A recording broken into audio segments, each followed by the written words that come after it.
Adjust मत करो।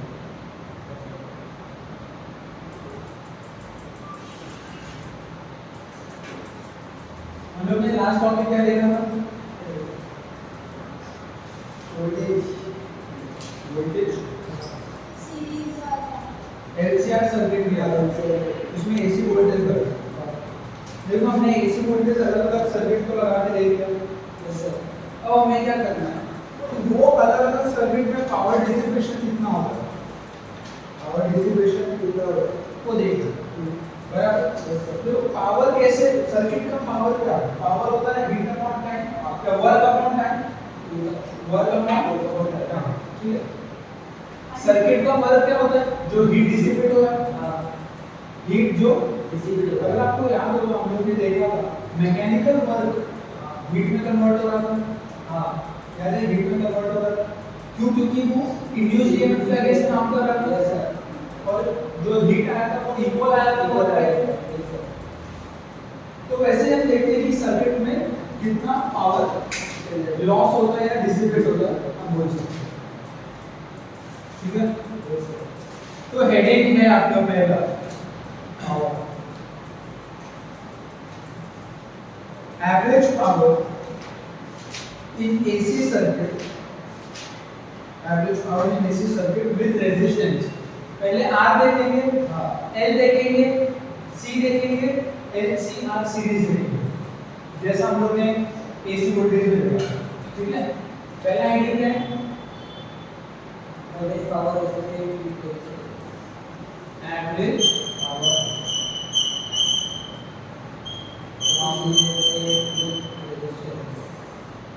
Average power in AC circuit भी देखा है, इन एसी सर्किट विद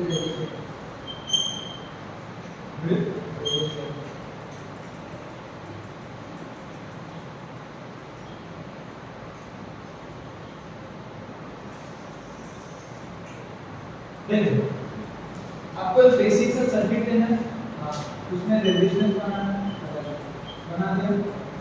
ठीक है। यहाँ पे एसी वोल्टेज क्या लेना है, एसी वोल्टेज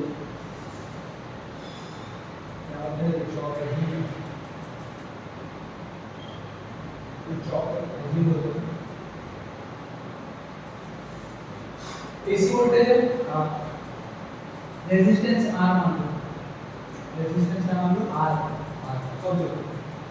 पावर के कितने फॉर्मूला अपने पास है, उसमें से क्या यूज कर सकते हैं? अब सवाल ये है कि इसमें से करंट जा रहा है, इसमें से क्या जा रहा है, आई। अब क्योंकि ये एसी करंट है, कम ज्यादा होता है। अगर आपने रेजिस्टेंस के केस में देखा होगा तो ये current with omega T with time, तो टाइम जैसे जैसे बढ़ेगा कम ज्यादा पोलैरिटी चेंज कम ज्यादा होते रहेगा। तो हम इंस्टेंटेनियस पावर एक गिवन इंस्टेंट पे पावर है, फिर उसको यूज करके average power in one cycle निकालते हैं। Average power in one cycle पहले फॉर्मूला देखो, क्या फॉर्मूला होते हैं? पावर होता है वर्क अपॉन एक ये फॉर्मूला। मुझे पता है सर्किट के केस में वो हीट अपॉन टाइम होता है, हीट होता है I square R T upon T, जो हो गया I square R v equal to I R. तो आई आर को v लिखा, एक आई बचा ना, इतने फॉर्मूले आपके पावर के पास होते हैं। Work upon time, heat upon time, heat होता है I square R T upon T, T करना आई स्क्वायर आर और I square R I R को v लिखना। इसमें से ये वाला और ये वाला हम लोग यूज करेंगे। क्लियर? रेजिस्टेंस आ रहा है मेरा मेरा जरा साथ दो। ई क्या लिख रहा हूं मैं? E naught sine omega. Clear? Yes sir.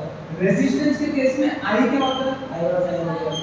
आई नॉट साइन ओमेगा ना लैग करता है ना लीड करता है। रेजिस्टेंस के केस में ई और आई साथ में।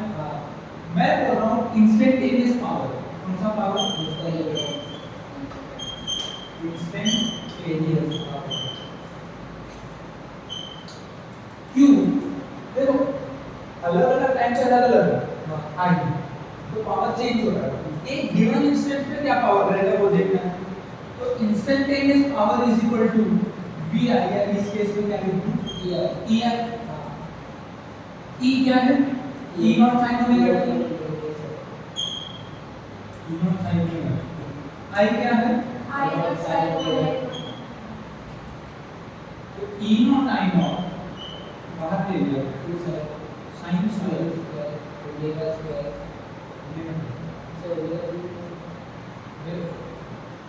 Sign theta, sine theta, sine square theta होगा ना, sine square theta square root होता है।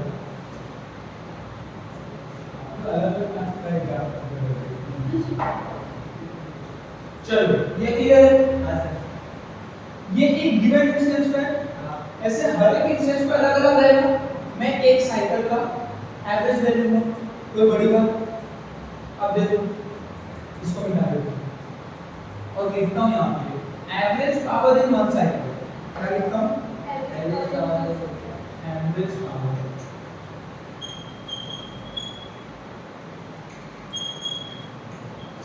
इन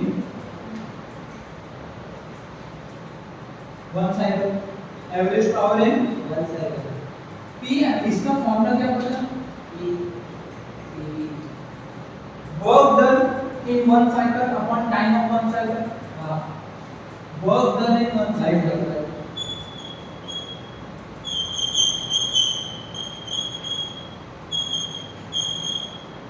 और टाइम वन साइकिल। हाँ ना, सर क्लियर। देखो डेरिवेशन आपको इधर ही अगर फील आ रहा है तो याद करने में एकदम आसान, कोई रटने वाली बात नहीं है। ध्यान से सुनते रहना। वर्क डन निकालना है, क्या निकालना है, वर्क डन। मुझे पता है कि power is work done upon time. अब इसमें वर्क डन चेंज हो रहा है टाइम के साथ। वर्क डन क्या होता है, तो मैं एक फॉर्मूला यूज करता हूं, power is work upon time, therefore work is power into time. मैं क्योंकि ये वर्क क्या हो रहा है, चेंज हो रहा है, तो मैं इंटीग्रेट कर दूं यहां पर डिवाइड कर यानी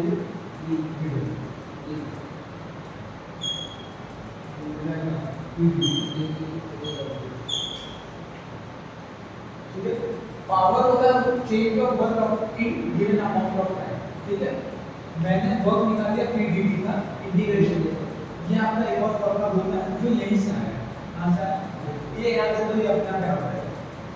तो वर्क को मैं लिखता हूं integration of p dt upon time in one cycle is t, time period. ये जो है इसको मुझे वन साइकिल पे लेना है, तो मेरा इधर वेरिएबल टाइम है ना, तो टाइम को इंटीग्रेट कर रहा हूं फ्रॉम 0 से वन साइकिल की। क्लियर, फ्रॉम 0 से वन साइकिल की। ठीक है, अब देखो इंटीग्रल ऑफ p क्या था, e naught I naught sine square omega T sin square omega from 0 to E into dt dt upon. Clear है, yes sir. e naught i naught by t common हम लोग constant बाहर आ रहा है। हां integral of sin square omega T मतलब इसको कैसे करूं, sine cos two theta cos 2 theta हां 1 माइनस cos 2 थीटा बाय। देखो मैं इसे वापस करूं, cos 2 थीटा क्या होता है, cos 2 theta cos a plus b theta plus theta, cos a cos b minus sin a sin b मतलब cos square theta minus sine square cos square theta को 1 माइनस sin स्क्वायर थीटा लिख सकता हूं minus sign square theta तो ये हो गया 1 minus 2 sin square theta is cos 2 theta. therefore sin square theta ये इधर जाएगा, ये इधर जाएगा, 1 माइनस cos 2 थीटा बाय। ये याद होना चाहिए। देखो मैं एग्जाम में मान लो भूल गया तो तरीका बता दूंगा, पर याद होना टाइम वेस्ट नहीं करना। सब बेसिक मैथ्स का फॉर्मूला sin स्क्वायर थीटा को sin स्क्वायर थीटा को 1 माइनस cos 2 थीटा बाय 2 लिख सकता हूं। हां तो ये आ गया ये पी एवरेज में आता है। ये क्या आ गया E naught I naught by E by integral sine square omega T D T 1 minus cos 2 theta 2 omega T D upon 2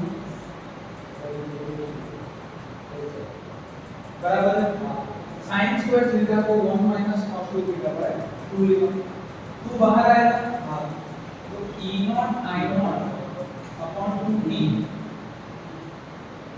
integral of ये फ्रॉम 0 टू t है फ्रॉम 0 टू क्या है मुझे लगता है इसका इंटीग्रेशन डायरेक्ट भी आएगा डायरेक्ट है हाँ t by 2 दिया क्या दिया है इसका डायरेक्ट आंसर आता है आपको लिखने की जरूरत नहीं t by 2 कर सकते हो बस ओमेगा को 2 पाई बाय t ले लेना ओमेगा को क्या लेना So I need a steel scale. Do I ever have steel scale? देखो cos ओमेगा यहाँ पे क्या करना आपको ओमेगा को 2 पाई बाय t लेके सॉल्व करोगे तो आंसर t by 2 आपने रूट में डायरेक्टली दिया आपको भी डायरेक्टली चलेगा t by 2 आया ये t कैंसिल तो एक मिनट ये 4 हो जाएगा फोर होना चाहिए एक मिनट डायरेक्ट लिखना तो t आएगा t by 2 किसके लिए आएगा इसके तो काम करो इसको t by 2 तो क्या लिखो t by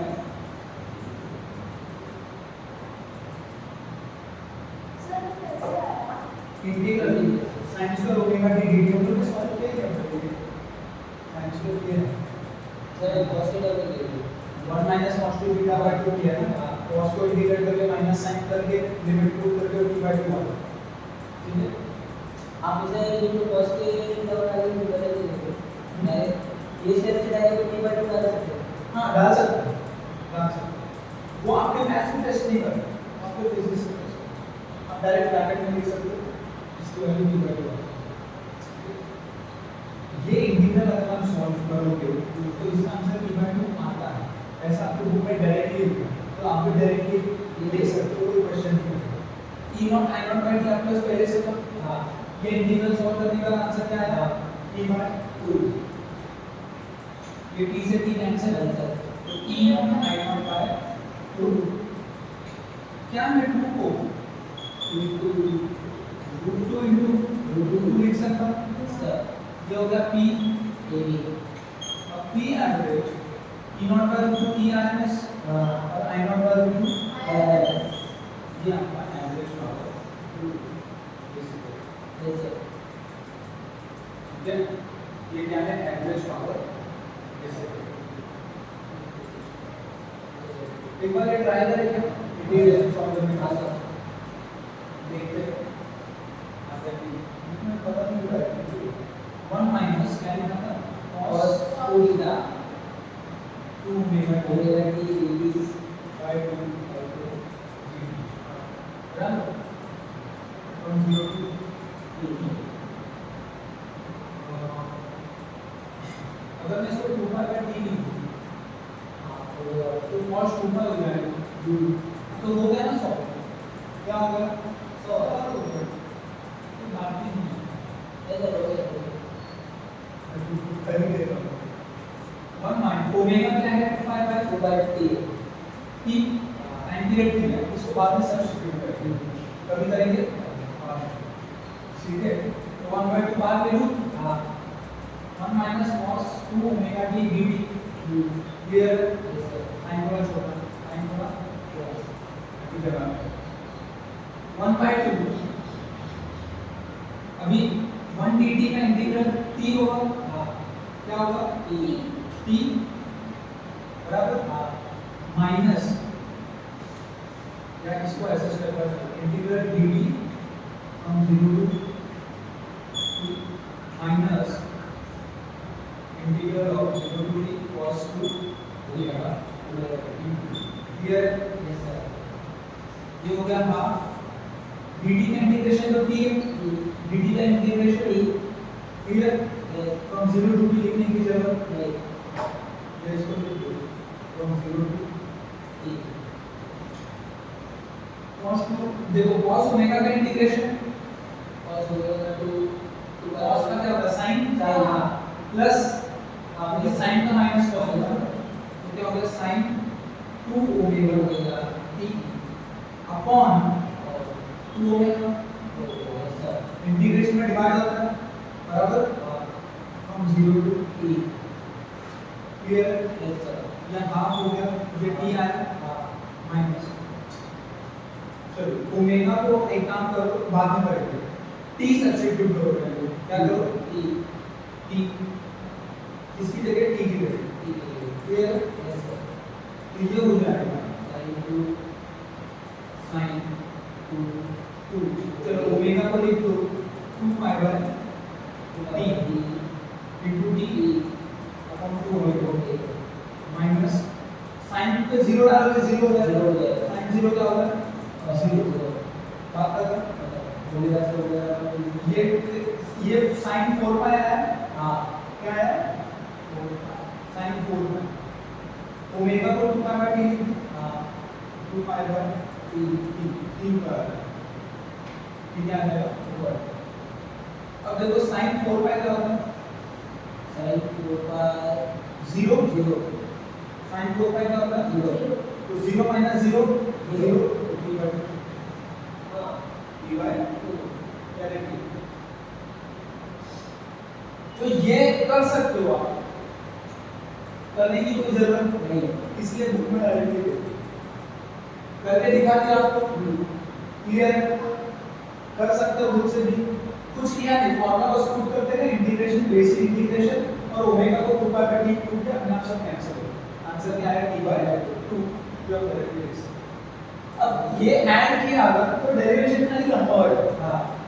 उसकी कोई जरूरत नहीं। नहीं है जब आपने रेजिस्टर लगा दिया क्या लगा दिया रेजिस्टर। तो वो हीट जनरेट करता है हाँ। और कितना ई आएगा मतलब कितना पावर उसका लॉस होगा या पावर डिसिपेट होगा पावर डिसिपेट हो गया पावर लॉस हो गया चलेगा यस सर। ये हो गया आपका डी बाय sin 4 का आपका 0 होता है हाँ। तो sin 2 बाय sin 0 0 होता है हाँ। एक साइड का कट होगा और नोट ये चेक कर डब्बे में लिख दो हाँ सर। बुक में रहना चाहिए बुक में रहना चाहिए। तो बताइए अब क्या करना है average power in AC circuit with inductor with करोगे खुद से करेगा सर। देखो यहाँ पे आपको क्या लगाना है एल इंडक्टर इसका इंडक्टेंस है हाँ। ये फॉर्मूला वही है हाँ। अच्छा ये बताओ आई नॉट का क्या होगा और sin omega t plus pi plus inductor में करंट लैग करता है हाँ। इंडक्टर में करंट Lag लैग करता है तो I is I naught sin omega t minus pi by 2 चलो मुश्किल काम मैं आपका कर ही देता हूँ ठीक है ये रखना है आपको ये पूरा रखना है ठीक है ये सब चेंज होगा सर इधर चेंज किया ये सब हाँ ये तो कर तो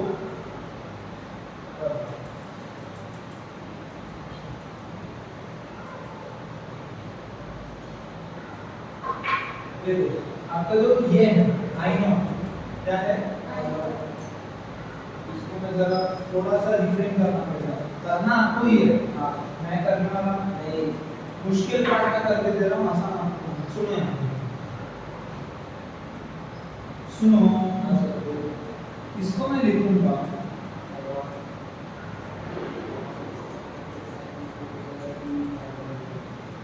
बराबर हाँ सर। एक माइनस बाहर लिया ना, हाँ देखो माइनस कॉमन लिया हाँ। तो चेंज हो गया।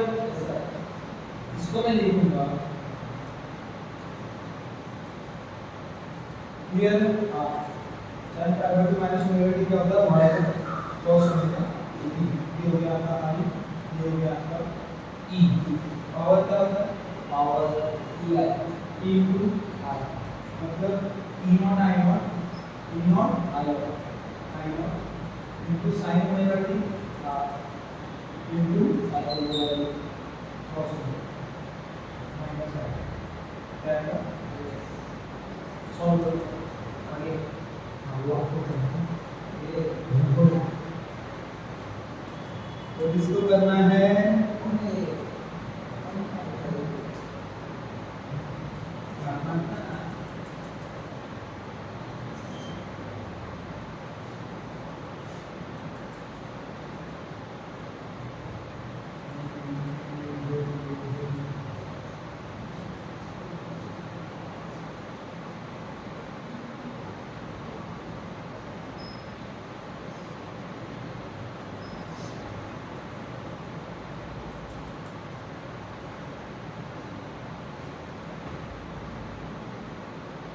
कर लोगे कि नहीं करूं, अरे देखो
देखो आंसर क्या है, ये है ना, कैसे नहीं है, करके देखो यहाँ देखो integral of sin omega t cos omega t dt का e naught i naught by t already था, मैंने 2 से मल्टीप्लाई डिवाइड किया क्योंकि 2 sin theta cos theta sin 2 theta होता है। यस, तो sin 2 ओमेगा t dt मिल गया।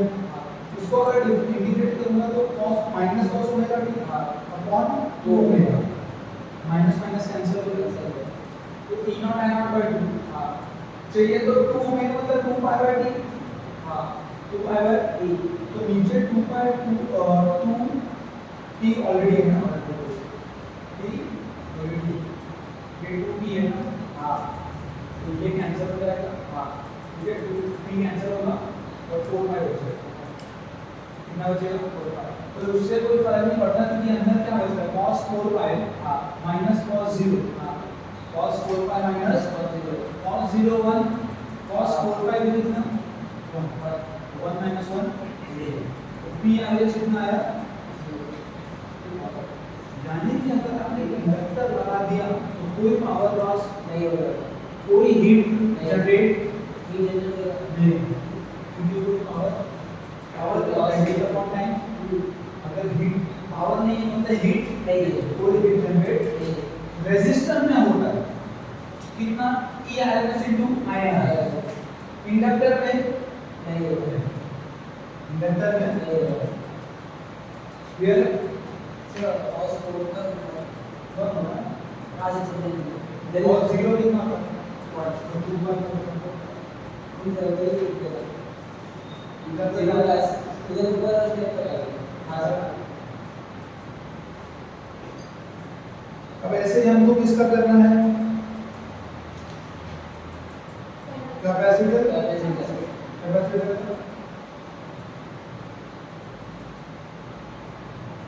किसका करना है, उधर क्योंकि आया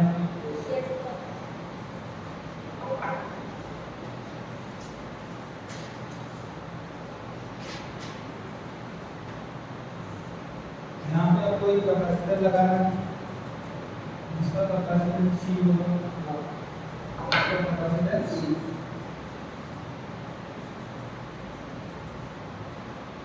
अच्छा C में जो करंट है, C में जो लीड करता है वो क्या करता है, तो ये डायरेक्ट प्लस आ जाएगा, क्या आ जाएगा आई नॉट cos ओमेगा, नेगेटिव नहीं आएगा, नेगेटिव नहीं आएगा, तो यहाँ से नेगेटिव हट जाएगा, पहले यहाँ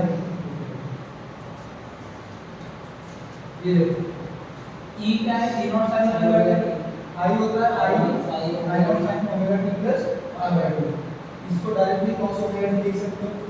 इस बार कोई नेगेटिव नहीं, तो यहाँ से भी नेगेटिव, तो यहाँ से भी नेगेटिव, यहाँ से भी नेगेटिव, यहाँ पे multiplication cos omega t sin multiplication नहीं, ये नेगेटिव मान लो यहाँ आ गया, हाँ इसका इंटीग्रेशन तो 0 होगा, हाँ तो आंसर क्या आएगा, 0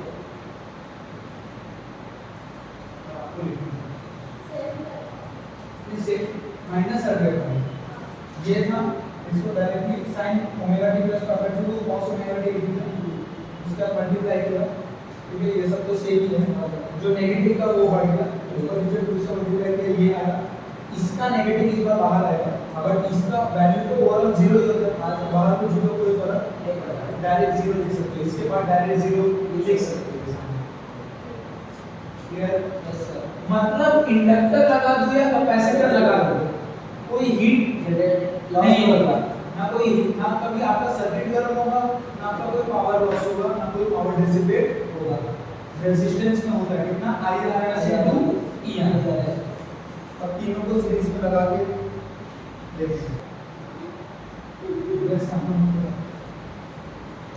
चलो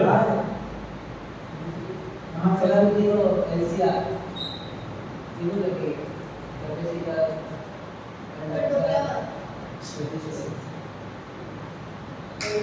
ठीक है, क्या है, ठीक है जल्दी जल्दी जल्दी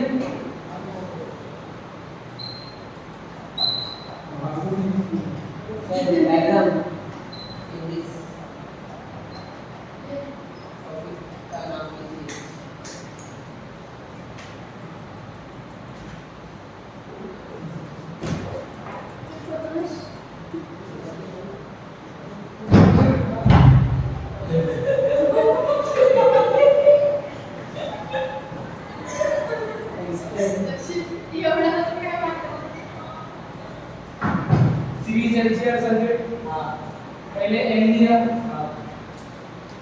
सी लिया, ठीक है आर लिया, क्या बन गया एच सी। देखो इसका ई क्या होता है, E naught sine omega T, I क्या होता है, I naught sine omega T plus minus pi. Instantaneous power P क्या होता है, ई इनटू आई। तो क्या हो जाएगा आई नॉट ई नॉट या E naught I naught sine omega T, sine बराबर into sine omega T plus pi yes sir बराबर। यस सर ये हो जाएगा E naught I naught sine omega T. इसको लिख दो sine omega T sine A plus B को sine A A cos b plus minus cos A cos a sin b हाँ sir बराबर यस सर मल्टीप्लाई कर दो, क्या कर दो मल्टीप्लाई। अच्छा खासा एक नंबर थोड़ा आता है E naught I naught sin square sine square omega t sin omega cos pi गुरु करके cos पाई है ना, हाँ sir plus minus plus minus E naught I naught sin omega t cos omega t plus sin pi ये क्या हो गया p instantaneous power P. तो यहाँ पे आ जाएगा integral of 0 to t E naught I naught sine square omega T cos pi,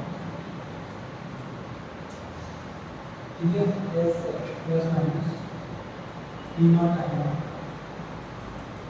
sign omega T cos omega T sine dt क्या आ जाएगा a t दो लगाओ t naught I naught over वैसा मत करो, वैसा मत करो, कॉमन मत करो, क्या मत करो dt दोनों में बढ़ जाएगा। हाँ तो जब dt यहाँ आएगा तो इसको इंटीग्रेट करूंगा, हाँ उसमें से कांस्टेंट क्या है cos phi E naught I naught, ये कांस्टेंट है। हाँ integral of sine square omega T dt from 0 to t plus minus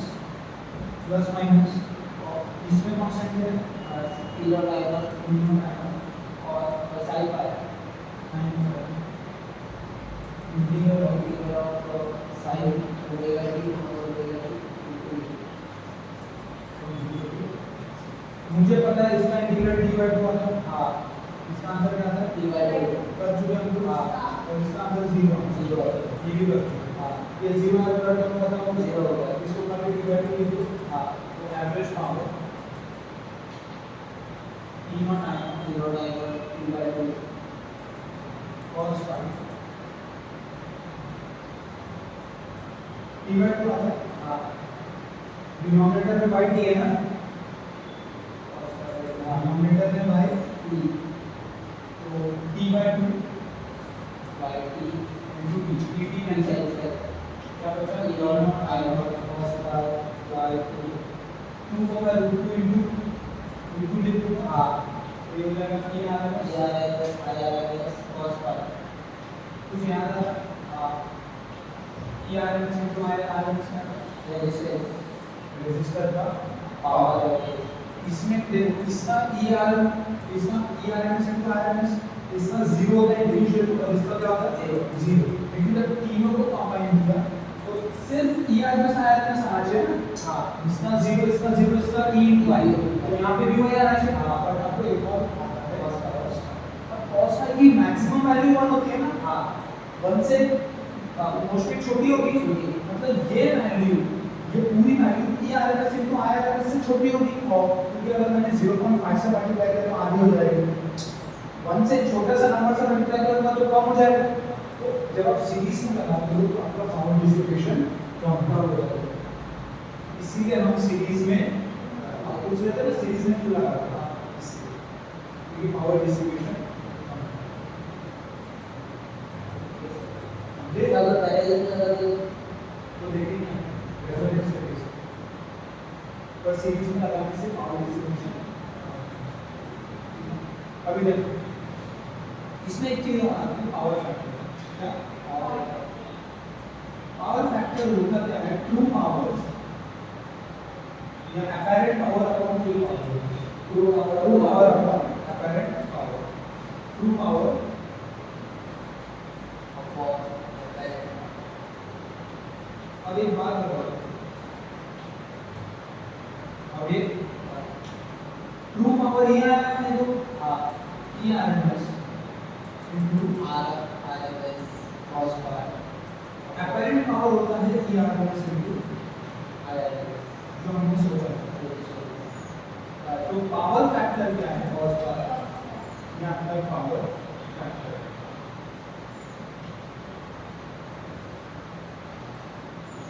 हाँ cos पावर पहले पावर फैक्टर। अब इसमें बस तीन केस देखेंगे। मान लो प्योरली इंडक्टर ले लें, इसमें दूसरा ये सारे इसी में ठीक है। एक काम करो, अभी देखो हम लोग एक इम्पीडेंस ट्रायंगल बनाना है। हाँ यार उससे cos फाई की वैल्यू निकालना है और उसमें तीन केस लिखेंगे। अब तो ये इम्पीडेंस में अगर इसके लिए फॉर्मूला है और मैं याद रखना एक जहाँ फाई आता है उसके सामने एक्स माइनस एक्स ऊपर फिर नीचे आता है और वो right angle triangle impedance triangle बनाओ बड़ा। यस सर कैसा बनाया था? आज यहाँ का एंगल फाई का फाई नहीं ये एक्स एल माइनस एक्स सी जेड और नीचे आर पास बराबर एबीसी इससे भी फर्क। ये बताइए। यहाँ पे पावर फैक्टर में वो cos फाई आया है। हाँ पावर फैक्टर क्या आया? कॉस पावर जो कि क्या होता है? cos फाई देखो cos is adjacent adjacent one है तो आर एडजेसेंट क्या है? r जेड हाइपो क्या है? हाँ आपको पता है कि z क्या है? Under root of xl minus xc का whole square plus R clear? Yes sir दो केस लेंगे। कितना केस? दो case 1 case one purely resistive circuit, purely resistive circuit resistive circuit, purely resistive circuit मतलब कि no inductance, no inductance and no capacitance. यहाँ देखो इसको अचीव करने का क्या तरीका है कि XL should be equal to XC। हाँ क्योंकि ये माइनस करते हैं ना एक दूसरे को, हाँ तो टोटल क्या हो जाएगा? जीरो। जीरो तो आपका पावर फैक्टर क्या हो जाएगा? Zero R upon XL minus XC zero. हाँ तो under root of zero square plus R square which is R by R. हाँ तो पावर फैक्टर क्या आ गया? पावर फैक्टर क्या आ गया? मतलब cos फाई क्या आ गया? वन मतलब फाई क्या आ गया? जीरो फाई क्या था?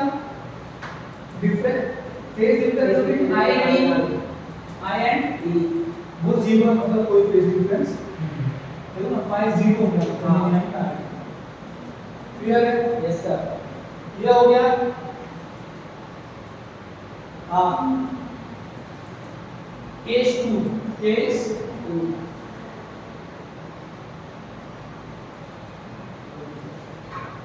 केस 2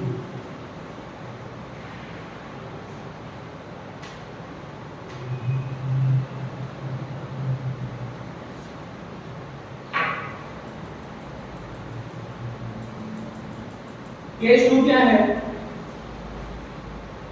केस 2 है purely inductive and capacitive, no resistance. Purely inductive and capacitive, no देखो रेजिस्टेंस 0 हाँ तो पावर फैक्टर 0 क्योंकि power factor r by z ना r 0 होगा तो पावर फैक्टर 0 अगर cos phi 0 0 अगर cos phi अगर phi 1 नहीं मिलेगा cos 90 का 0 इसे 0 डिग्री ले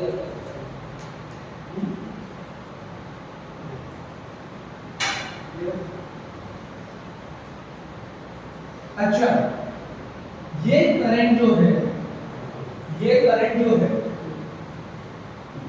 this current in this case there is no power dissipation क्योंकि पावर फैक्टर क्या है 0 तो आपको याद है अगर पावर फैक्टर 0 है तो जो P एवरेज आता है वो E average into I average into power factor का पावर फैक्टर क्या हो गया 0 तो P एवरेज भी क्या होगा 0 इस केस में जब करंट जा रहा हो सर्किट में और कोई पावर डिसिपेशन उसको बोलते हैं आइडियल करंट या वॉटलेस करंट पावर का क्या होता है वॉट होता है हां वॉटलेस करंट आइडियल करंट या वॉटलेस करंट टेक्स्ट आपको क्लियरली पढ़ना है आया यस सर मैं आपको सारे कॉन्सेप्ट सारे डेरिवेशन सब पढ़ाऊंगा चीजें आपको कॉन्सेप्ट पढ़नी है टेक्स्ट बुक से ही पढ़नी है वही आपकी गाइड है वही से पेपर चेक किया जाएगा ठीक है आइडियल करंट या वॉटलेस यहाँ पे आपका पावर का जो कॉन्सेप्ट है वो L का पावर 0 C का पावर 0 R का पावर ERMS into IRMS तीनों को मिलाया तो ERMS into IRMS into cos R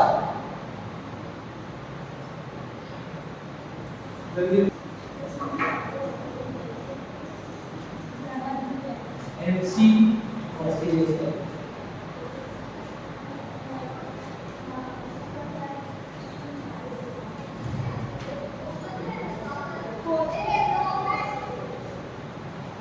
ये आपकी बात है इसमें थ्योरी है और इसमें और सीरीज है देखना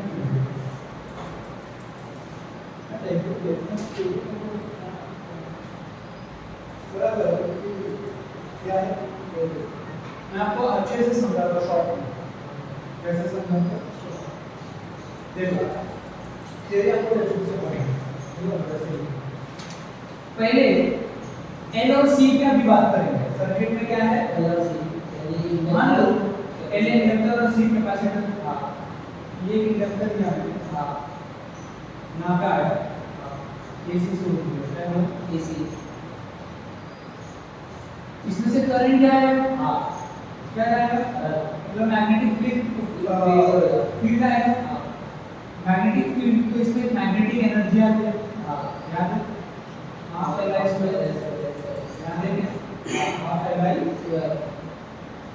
अब मान लो मैंने इसको हटा के एक कैपेसिटर लगा दिया हां क्या लगा दिया कैपेसिटर अब यहाँ पे एसी सोर्स दे दिया अब ये करंट कम रहता होगा हां पहले तो ज्यादा होगा इसको चार्ज कर देगा हां इसको क्या कर देगा चार चार्ज कर देगा तो इसमें इलेक्ट्रोस्टैटिक एनर्जी आती है हां मान लो Q जानते हो कितना चार्ज है इसमें क्या आता है इलेक्ट्रोस्टैटिक जिसको मैं रिप्रेजेंट करता हूँ UE से ये मैग्नेटिक एनर्जी कौन सी एनर्जी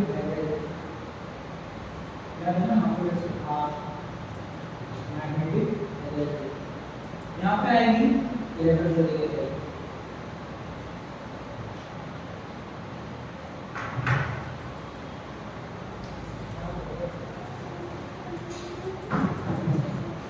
UE क्या है वो जो कि क्या होता है हाफ CV स्क्वायर जो कि होता है हाफ सीरीज स्क्वायर या Q square by 2C T को हमने देखा था हमने याद है या ये होगा हाफ सीरीज स्क्वायर ये तो यहाँ होगा हाफ CV तो Q को C बाय v डालो सॉरी C को Q बाय v डालो तो Q बाय v हां तो v ऊपर आएगा हां और Q नीचे जाएगा नहीं सॉरी Q क्या है C बाय v C क्या है Q बाय v तो Q होता है C into v तो C स्क्वायर v स्क्वायर एक सी कैंसिल। क्लियर है? Yes sir. मैंने क्या किया अभी तक ध्यान से सुनो। देखो मैंने लिया एक इंडक्टर, उसको दिया एसी सोर्स। मैंने क्या लिया? एक इंडक्टर और उसको दिया एसी सोर्स। तो उसमें जो मैग्नेटिक एनर्जी आता है वो हाफ एल स्क्वायर। यहाँ पे मैंने एक दिया इंडक्टर और उसको दिया एसी सोर्स, तो उसमें मैग्नेटिक एनर्जी आता है हाफ एल स्क्वायर। उसकी जगह एक कैपेसिटर लिया, तो इस एसी सोर्स को चार्ज किया, क्यू चार्ज मानो तो उसकी इलेक्ट्रोस्टैटिक एनर्जी आती है q स्क्वायर बाय 2c या हाफ c। अब हम क्या करेंगे? मैं इसको चार्ज कर दिया, अब मैंने इसको निकाल दिया क्योंकि ये चार्ज हो चुका है, और यहाँ पे इंडक्टर लगा दिया। यहाँ पे क्या लगा दिया?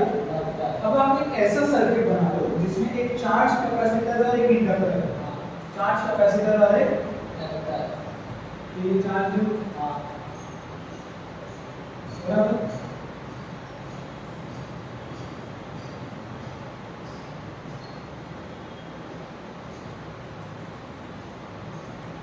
बराबर। अभी होगा क्या? ये जो चार्ज कैपेसिटर है ये बैटरी जैसा काम करता है। इसका दो टर्मिनल है ना, पॉजिटिव और नेगेटिव, तो इसके जैसा काम करेगा। तो यहाँ से करंट है, पॉजिटिव टर्मिनल से करंट आता है, कहाँ जाता है? Negative terminal. समझो, देखो करंट मतलब क्या है? नेगेटिव इलेक्ट्रॉन, नेगेटिव चार्ज है। जब इलेक्ट्रॉन लेफ्ट टू राइट जा रहा है मतलब करंट राइट टू लेफ्ट जाएगा। इलेक्ट्रॉन लेफ्ट टू राइट जा रहा है तो साइन कन्वेंशन मान लेते हैं कि positive charge right to left. जब इलेक्ट्रॉन लेफ्ट टू राइट तो पॉजिटिव चार्ज उसी डायरेक्शन में करंट भी। मतलब ये जो करंट जा रहा है, मतलब ये पॉजिटिव चार्ज जाके यहाँ पे नेगेटिव के साथ मिल रहा है, तो इसको न्यूट्रलाइज कर देगा। इसको क्या कर देगा? धीरे धीरे धीरे धीरे ये पूरा पॉजिटिव चार्ज यहाँ जाके खत्म हो जाएगा और ये डिस्चार्ज हो जाएगा और इसकी सारी एनर्जी इसमें आ जाएगी। ये चार्ज था, इसमें तो कुछ नहीं था, अब इसकी सारी इलेक्ट्रोस्टैटिक एनर्जी इसके अंदर। तो इनिशियल केस में तो ये पूरा चार्ज है, इनिशियल केस में पूरा चार्ज, तो इसमें जो electrostatic energy half c square या q square by 2c, q square by initial, और इसमें जो मैग्नेटिक एनर्जी है वो क्या है? जीरो। इनिशियली क्या है? जीरो। तो जब करंट आएगा तब उसमें हाफ एल स्क्वायर आएगा।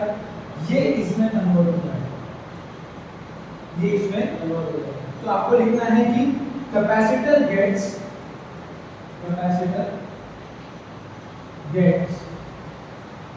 fully discharged। Capacitor gets fully discharged। Clear है? Yes sir. अब डिस्चार्ज हो गया मतलब इसके पास कोई चार्ज नहीं है, तो इसका जो इलेक्ट्रोस्टैटिक एनर्जी है वो क्या है? जीरो। और इसका जो मैग्नेटिक एनर्जी है वो क्या है?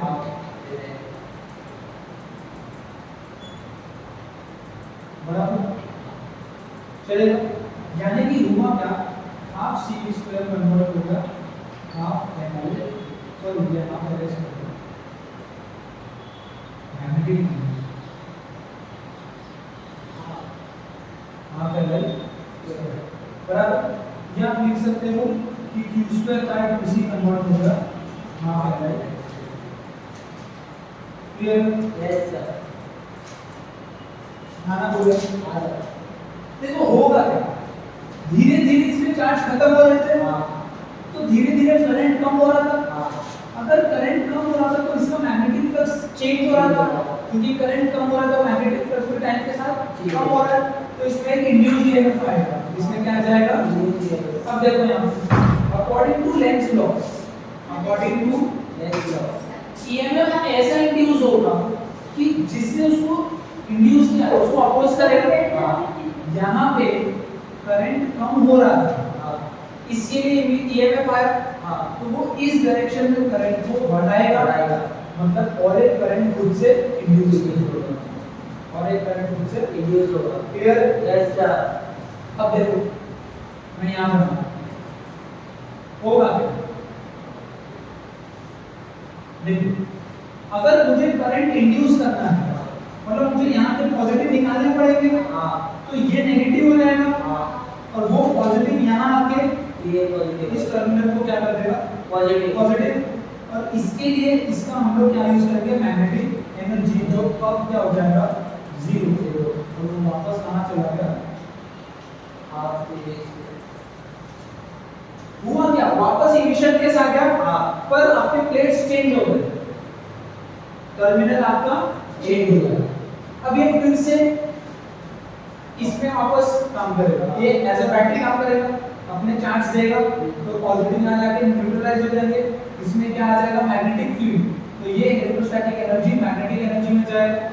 पर जब इसका एनर्जी खत्म होने वाला रहेगा, इसका करंट कम होते जाएगा, फिर वो करंट कम होगा, ईएमएफ वापस इंड्यूस होगा, हाँ वो वापस करंट डालेगा, फिर प्लेट चेंज होगा, ये हमेशा चलता रहेगा। तो होगा क्या, यहाँ पर इलेक्ट्रोस्टैटिक एनर्जी है वो उसमें कन्वर्ट होता है मैग्नेटिक एनर्जी, और मैग्नेटिक एनर्जी कन्वर्ट होता है इलेक्ट्रोस्टैटिक। इसी को बोलते हैं एलसी ऑसिलेशन। इसको क्या बोलते हैं एलसी ऑसिलेशन। और ये हमेशा चलता क्यों, क्योंकि इसमें कोई पावर लॉस नहीं है हमने देखा था, अगर रेजिस्टेंस नहीं है सर्किट में तो कोई पावर लॉस नहीं होगा, क्योंकि पावर फैक्टर जीरो होगा। जीरो पावर फैक्टर क्या होता है जीरो। तो ये हमेशा चलता रहेगा, हमेशा चलता, रहेगा। क्योंकि ये दो ही एनर्जी है यस सर जो आपस में हमेशा कन्वर्ट होती। देखिए अगर ये हीट होता, पावर लॉस होता, तो धीरे धीरे धीरे करके ये सब हीट बनकर खत्म हो जाता। हाँ सर। लेकिन इस केस में ऐसा नहीं तो ये हमेशा ही चालू रहेगा जब तक आप एक्सटर्नली उसको रोक नहीं सर जिंदगी भर चलता रहेगा, अगर आपके अप्लायंसेस या वायर आपका ठीक है। क्लियर है, ये है आपका एलसी ऑसिलेशन। क्या है आपका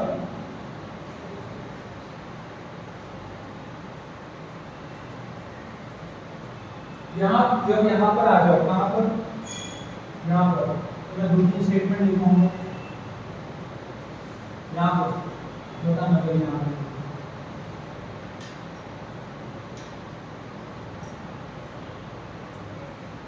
क्लियर है,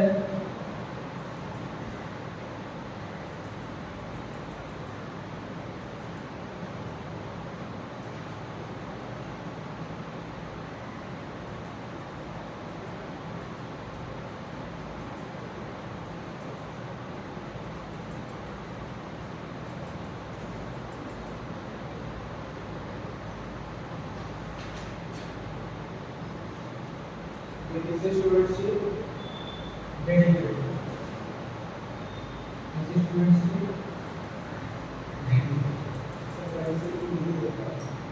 यहाँ पर आने के बाद आपको मुझे बताना है, मैं आपको एक दो स्टेटमेंट लिखवाऊंगा। यस सर फिर आज के लेक्चर को समाप्त या मैं लिख देता हूँ, current is induced in the same direction, induced in the same direction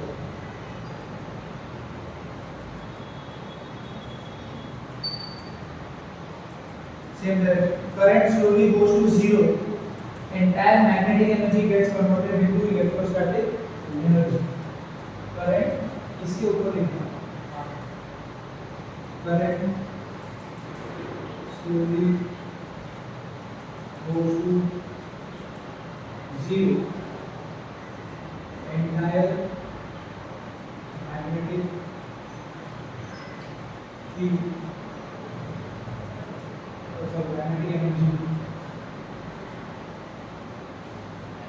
gets converted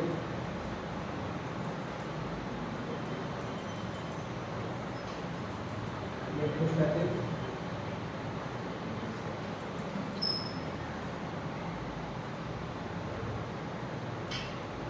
energy.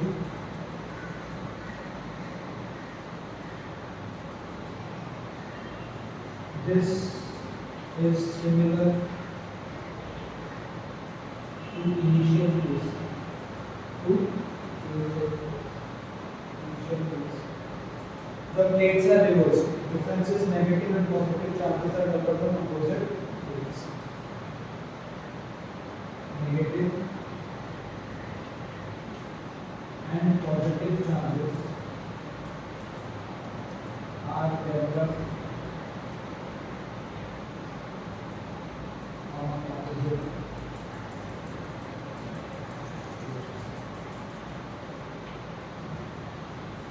Clear है? Yes sir. कोई दिक्कत?